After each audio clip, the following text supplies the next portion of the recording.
Hello guys, good morning.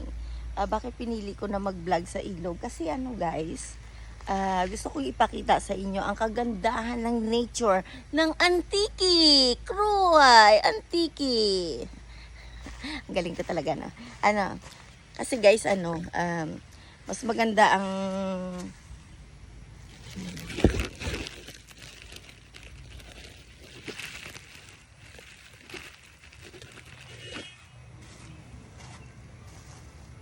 diba?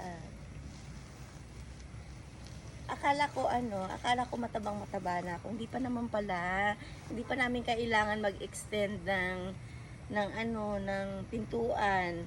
I thought that I will do my best to extend our door. Okay pa ako, guys. Ang aking katawan kasya pa sa pintuan. Kaya yun. Yun lang, guys. Pinalita ko lang sa inyo na hindi pa ako mag-i-extend ng aming pinto at okay na okay pa ako. Tignan mo kayo yung nire-crop ko, ayan ayan, that one, the last one is from yesterday. Okay na yung namin, harap ng likod ng bahay namin, yung daanan namin. Pwede nang dumaan yung prinsesa at prinsipe from Denmark. Nadamay. Tapos pag step nila nalagas, di ba? Joke lang. Pwede silang dumaan. Tingnan mo, inayos ka talaga to para sa daanan ng prinsipe at prinsesa, di ba? Ayun, ang ganda ng tubig, guys. Tingnan mo. Ang kagandahan ng tubig sa Antique. Cruay, Antique. Nakikigaya lang ako, guys, yung mga sinasabi nilang Cruhay. Pero sa totoo lang, kung anong ibig sabihin ng Cruhay, hindi ko rin alam.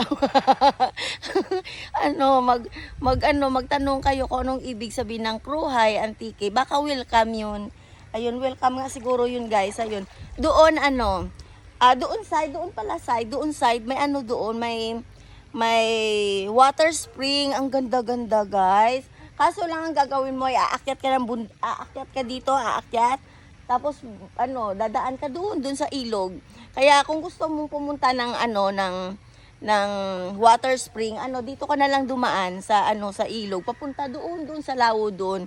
Kasi guys, kapag if you carry the bucket of waters, it's hard to walk to the river. Kaya much better to walk there. But it's it's pariho lang naman. It's the same. Kaya much better that you can walk there going to Ilawod because I'm here in Ilaya. Okay? Raya Lawod. Ayun yun. Ayne pala.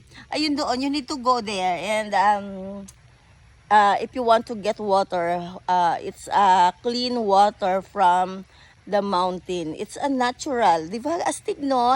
Alam mo, dito sa Pilipinas, yung nakakamiss dito ay yung mga natural spring, yun. Yung may makukuha kang water, parang dinaig po pa yung umiinom ka ng mineral water. Pero nung old days naman, hindi naman uso yung water. Alam mo kung anong ginagawa namin, or mineral water, I mean. Alam mo what we're doing if we go to the river and take a bath, especially if in summer day. Ang ginagawa namin ay nagbubutas kami diyan, gumagawa kami ng what do you call that? It's like balloons, yun, yung balloons.